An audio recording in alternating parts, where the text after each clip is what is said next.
South African power consumers are now set to dig deeper into their pockets to pay more for power that of late really hasn't just been there. Talks are underway to actually also sell part of Eskom or alternatively to float part of the company's shares. So we're looking at both options, the pros and the cons and the politics around it, live from Johannesburg in just a bit. Welcome to Global Business Africa. Here's what's coming up. Activity resumes to Egypt's bourse after the government suspends capital gains tax. And even as migrants risk their lives across the Mediterranean looking for a better life, we'll have the reverse story of a returnee who's making it big right here in Africa. Now, let's start right in South Africa. The power crisis is nowhere near ending. Residents and businesses have no choice but to endure regular power outages as the state utility Eskom battles to manage its diminishing power supply. In order to solve this crisis in the long term, Eskom has now applied for another tariff hike. As Mediterenean reports, however, if the regulator approves it, disgruntled clients will have to pay more for power, which right now just isn't there. Electricity prices in South Africa have gone up sixfold since 2008. Power prices are heavily regulated and price changes are only made by the energy regulator. The energy regulator has already agreed to a tariff hike for Eskom this year, but Eskom wants more. Eskom is asking for us to give them an additional increase for them to be able to pay for the additional diesel that they are going to use and also for the additional power purchase agreements that they have signed. What they've already been given is 12.69%, so they are asking for another 12.6%. Eskom has been pumping money into fixing its ailing power stations. After several breakdowns, the utility was forced to use its diesel turbines. To date, Eskom has spent over $800 million on diesel. If NERSA agrees to a further 12.6% tariff hike this year, Eskom will make an extra $4.5 billion. Still not enough to shore up its balance sheet. South African consumers are paying more for electricity today than they did back in 2008, but they're paying up to 6 times more for it. Eskom is struggling with meeting new demand from ongoing development as well as a growing population. It's also battling with municipalities that owe it up to $300 million. If you keep pushing up prices of electricity, which is seen by many as a right to electricity, and you push it to unaffordable levels where people cannot afford it, you're going to have increase in theft and non-payment and social unrest. NERSA has a tough task on its hands when it sits down to consider the latest application.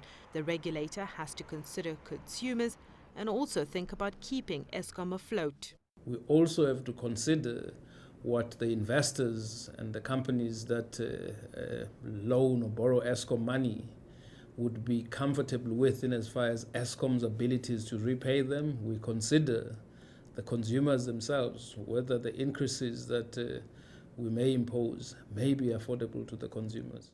For Eskom, raising tariffs is the quickest way to increase its revenues.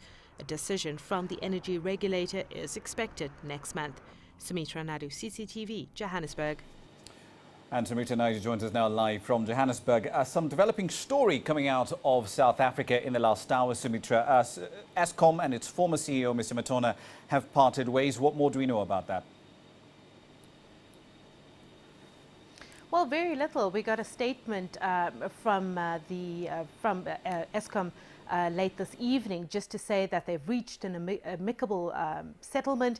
They've decided to part ways and the suspension against Mr. Matona has been dropped. Really sad situation, really, because Mr. Matona was only in the job for about 5 months when he was put on suspension, and this was for wrongdoing. It said in the statement that came out this evening as well that there would be no alleged wrongdoing challenged against Mr. Matona. So all of that has now suddenly fallen away, and Mr. Matona is still sitting with reputational damage. So I'm sure there was some sort of settlement with his lawyers there today, but of course this clears the way for the acting CEO, Brian Molefe, to take over officially. Obviously, shareholders more happy with Mr. Molefe. Yes, indeed. We'll be following that story a little later, but let's focus on Eskom. Between the option of floating some of Eskom shares and then selling off some of its generation assets. Which plan does the government tend to favour and why?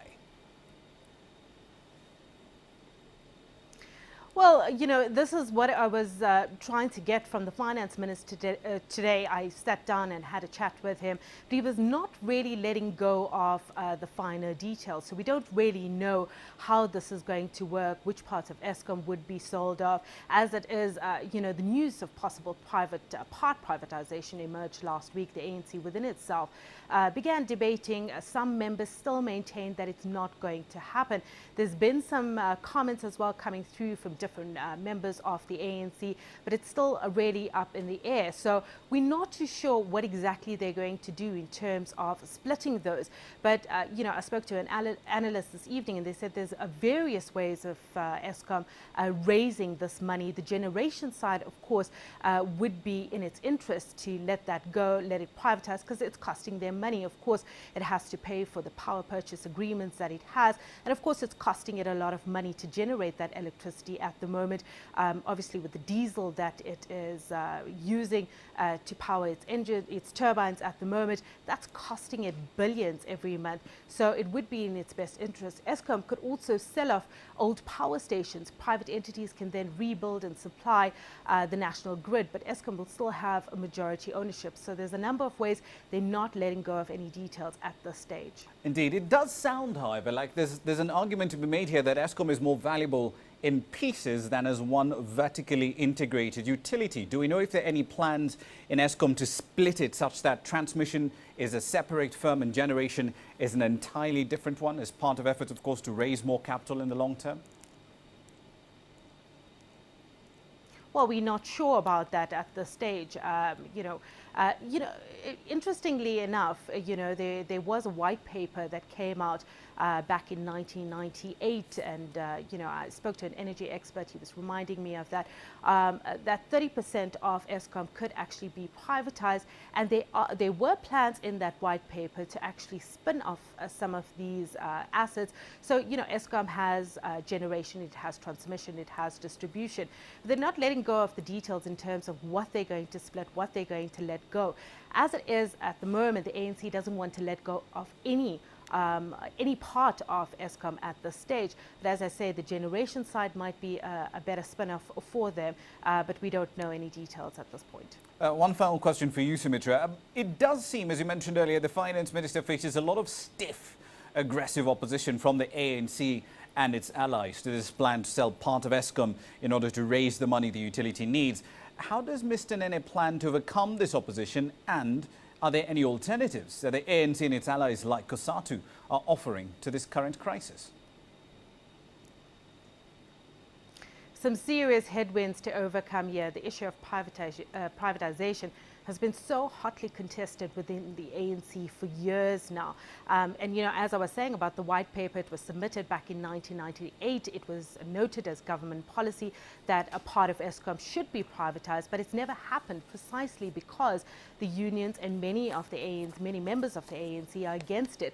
There's the issue of labor and also, the history of apartheid. Having state assets is of strategic importance. So we heard the ANC Secretary General saying that we could follow the route of China. We could take parts of Eskom and we could list it on the JSE, and we could raise capital that way.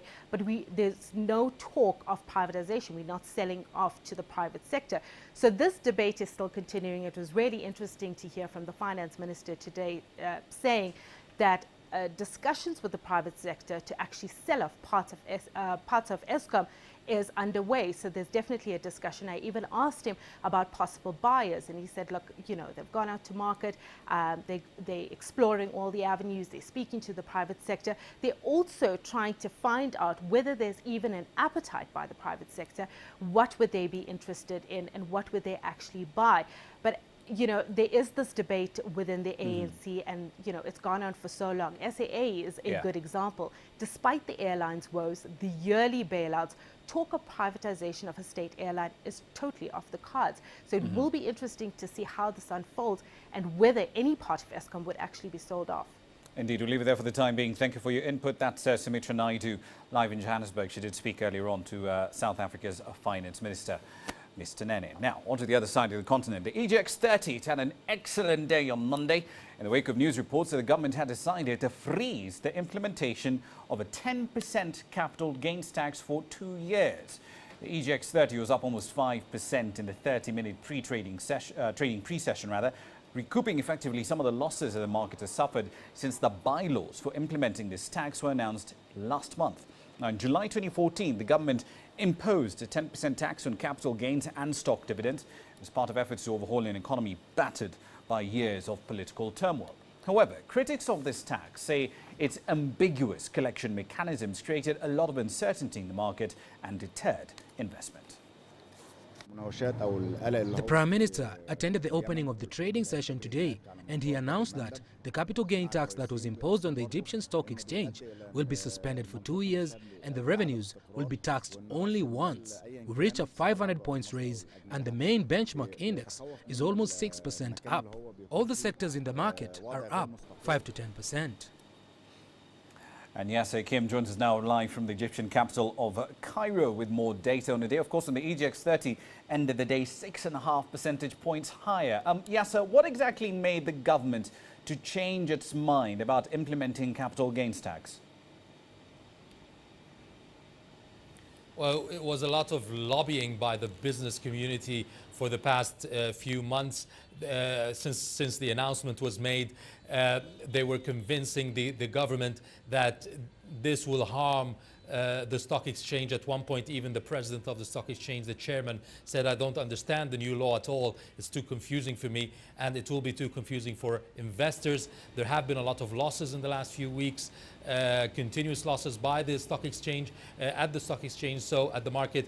So all these factors together, the government decided that it would at least keep it on the shelf for a couple of years until the market recovers fully after the events that happened since 2011, the unrest and the political situation. The market has been losing a lot. So it decided to just push it forward for 2 years, not cancel it completely. Indeed, the CGT portion has been frozen, as you mentioned, but the stock dividends element, 10% of that has been retained. Were there any problems around this 10% tax on dividends implementation? There's no problem in itself. The issue was to have two taxes together. Why take taxes twice on the same product? Once at the very beginning from the core when you take off the 10% and then the capital gains tax. So the problem, one of the issues was having to pay twice for the same transaction as taxes. So in itself, the operations and how it will be applied is going to go smoothly. But the problem was having two taxes on the same transaction, and this now has been solved. Indeed. When the government says that the capital gains tax has effectively been frozen, there's an implied chance it could be applied later on, isn't there? I mean, what happens once this 2-year window is over? Yes. You know, the Prime Minister himself, he went to the stock market and he announced the announcement himself personally. It shows how strong the business community was fighting for this. But he said after 2 years, the market should be competitive, should be back to normal, and should be able to pay these taxes. So what he's saying, it will be paid, it will be applied after 2 years when the market is fully recovered and competitive internationally. You know, the Egyptian Stock Exchange took the best stock market for 2014 in Africa. So it's going on a good pace, on a positive note. So it will be applied again. It's not cancelled completely. And he said it's applied in many countries. So what not in Egypt, where the government needs the revenue to solve its many economic problems. Indeed. We'll leave it there for the time being. Thank you for your input. That's Yasser Kim live in Cairo. Let's make a quick run through the market. Speaking of capital gains tax, it was also, of course, implemented in Kenya from the 1st of January this year. About 381 or so million shillings collected so far in revenue. The NSE 20, however, well under 5,000 points, still continuing its bear run. And of course, if you're interested in debt, Centum is putting out a 5-year fixed rate note. $62 million is what they're looking for. If you're interested in buying, a fairly interesting offer is on the table.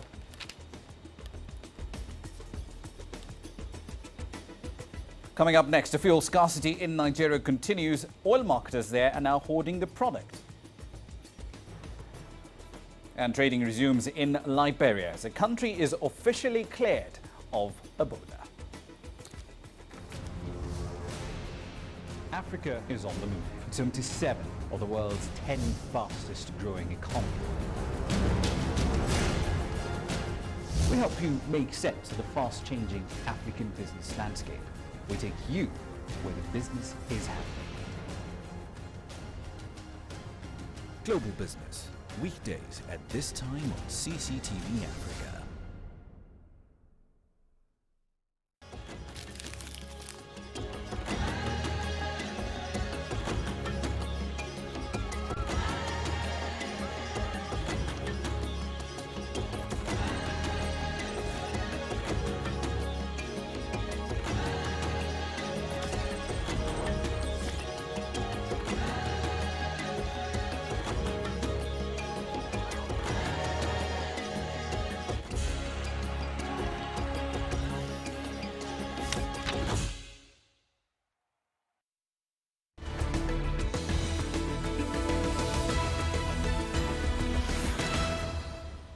Welcome back to the program. Let's focus on Nigeria. Its political transition has been pretty smooth, but its economy, well, that's a different story. It's running into quite a bit of turbulence. Now, the man who's to ride out that storm and sort it out is the retired General Muhammadu Buhari. Once he's sworn into power on the 29th of May, he must contend with low oil prices, which have not only cut government earnings, but also trimmed foreign currency reserves and also paradoxically caused local fuel shortages. Now, between that, endemic corruption, security issues, to say that Nigeria faces significant challenges would be a huge understatement.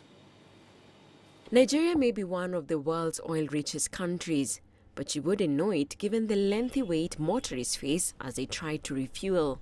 I spent yesterday here, today again. I've been here since yesterday. So 2 days, when you calculate as in 48 hours. Despite its massive crude oil output, poor refineries force Nigeria to depend on imports for its gasoline. The plunge in oil prices has seen the local currency, the naira, plummet. Local fuel traders can't afford the increased import costs, and the shortage is only expected to get worse. The nation is still reeling from savage fighting when extremist group Boko Haram grabbed swaths of Nigeria's northeast last year. After a successful government counteroffensive, the militants have been pushed out. But the region's economy has taken a battering in the process. The task of restoring it will fall to Nigeria's new president Muhammadu Buhari. Even visiting foreign dignitaries like former British Prime Minister Tony Blair speak openly about the tough task ahead. It is a moment of great challenge. We know what the challenges are, and the challenges are big on the day-to-day life of the people and security and so on. Those challenges are compounded by endemic corruption and ethnic, religious and regional divisions between Nigeria's population of 170 million. And there are those that argue the president himself may pose a threat to future democracy. Some are skeptical of Buhari, a former military leader who seized power in 1983 and then set about imprisoning journalists and opposition activists.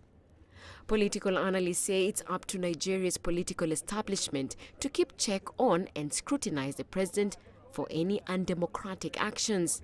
The transformation from dictatorship to a person who now has to go to National Assembly and present budget and take questions, it will take time.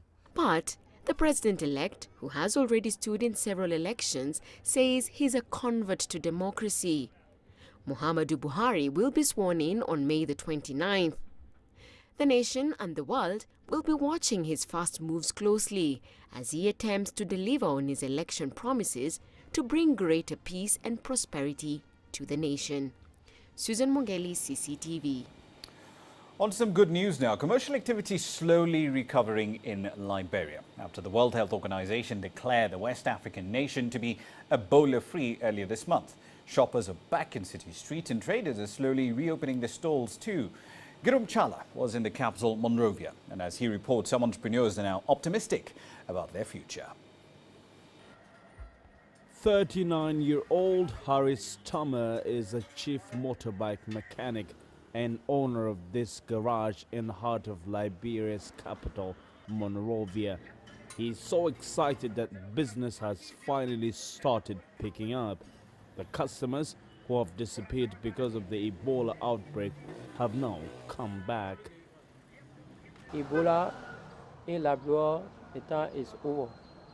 So we pray that at least our business or our economy will try to improve, because as time we don't mind the condition within the country, but we got to keep focusing on what we think that we can make a living, because there are so many problems in this country. We can focus on every problem. We have to focus on what we think we have to do for ourselves. Harris Garage employs close to 10 people who depend on this business to feed their families. During the Ebola outbreak, times were hard for Liberians, but they are thankful that things are getting better now. Thank you for life. Well, the Ebola situation really make us to go down, step back, but we thank God we stay alive. Things is gradually coming out small by the grace of God. Since the Ebola situation, I think we were able to repair 1 or 2 motorbike generators to get 1 or 2 cents for ourselves. Ebola made everything static. Everybody was afraid for life. And since the Ebola is gone now, we are getting back to normal. Everybody going about their normal business. We are free to move now. We can associate, we make business with our partners and friends. So we thank God. Harris expects more clients in the future. I'm sure that the future will be better, because as Ebola pass over us, we know that more people will come in the country and do business, and our economy will improve. Besides Harris, 9-year-old Babette is optimistic of being a great footballer one day. I want to be a good footballer. Babette has obviously missed playing football in public. Now he has got a chance to show his skills once again. Now that things are getting back to normal and the agonizing story of Ebola is being forgotten day by day, even boys like Babette aspire to be professional footballers out of this beautiful country. The hope is the future will be as bright as today. Grumtara CCTV, Monrovia. Quick run through commodity prices here for you. Now, in regards to tea, which is a commodity we usually don't cover around here, but still quite important. Sasini last week did report a first half loss of a couple of tens of millions of dollars, and investors were here absolutely not happy about it. It hammered its shares quite a bit last week. However, it did see a bit of a recovery coming through in trading on Monday.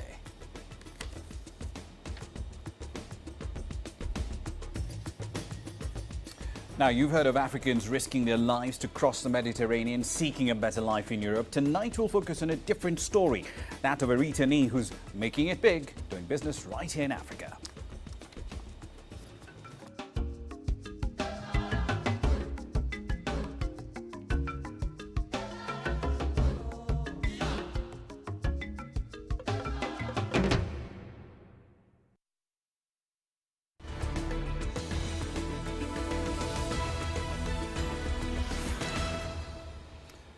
Right then, welcome back. Now, stories of migrants from Africa and their often tragic and painful experiences across the Mediterranean into Europe have dominated the news lately. Migrants from North Africa, Eritrea, Ethiopia, Somalia, they're not alone in paying a very high price to chase their dreams away from Africa. However, for one entrepreneur in Kenya, the West was anything but rosy. She found her dream right here at her doorstep. The African dream. Some would say it's a mirage while others are living it. From the testimony of one Kenyan entrepreneur, Clarice Ndolo, anyone in Africa can live the African dream. At 36 years of age, Clarice runs her own events company in Nairobi, Chic Events, and is now venturing into fast food and outside catering. Her journey to success did not, however, begin in Kenya. I was living in the UK for 6 years, and I went there to study. I went there to do my undergrad, and after finishing my undergrad, I started working, and I worked for a bit, and I saw that life in the UK is not exactly what I would picture myself to be in many years to come, because I was looking at it in terms of long term, where do I want to be? Many Africans see Europe and the West as a haven for opportunities and a place where they can run to. This is because many African countries either have poor governance or inadequate infrastructure to create jobs. But for Clarice, having lived in the UK for 6 years, she says life was a struggle. I didn't feel like my heart belonged there. I just didn't feel like this is the lifestyle that I want, whereby I go to work, I come back, I go to work, over the weekends you still work because you need to pay your rent. And I was one who did not want to share a house. When Clarice decided to come back home, she was fully aware of the challenges she was coming to face. Her main focus was to tap into the opportunities that most say are hard to come by. 5 years down the line, she says she is living her dream and has no regrets about leaving Europe. The money that you get is considerably more than what you would be getting here in terms of, but the problem is the living expenses. You know, the living expenses there is quite high. If you compare it to Africa, whereby I say, this is how much I earn, but I'm earning this much, but I have, you know, my life. I have time with family, time with, you know, friends, and there you would constantly be working, but constantly paying bills. Events planning and party organizing is catching up in Kenya. It's one of the many ways young Kenyan entrepreneurs are making money. Clarice says the market is not yet congested, but clients are looking for something unique. You always constantly, and you need to be updating yourself. You need to be updating with new styles, new designs, whereby when you go to pitch, you know, you have something different that nobody else has. Yeah, so I need to be traveling often to see what is out there for me to implement it here. So, and sometimes you cannot travel when you have an event, and some clients will not want you to leave. You know, you're like, okay, why don't I leave my assistant? You go with my assistant. They're like, no, you have to be here. When you go, you're always constantly on phone. So those are the kind of challenges that you face. And challenges in terms of sometimes you get clients who are quite demanding, which is work. At the same time, you have to deal with it. Clarice hopes that Africans can be more optimistic about their continent and look keenly at opportunities around them before they can consider risking their lives crossing the Mediterranean Sea. Mahia Mutwa, CCTV. And that story wraps up this edition of Global Business Africa. As always, we value your feedback. Global Business Africa at cctv.com is the email to use. And of course, as always, the news continues 24/7 on Facebook and on Twitter. We'll see you right here in 23 hours. I'm Ramanyang. Thank you for watching.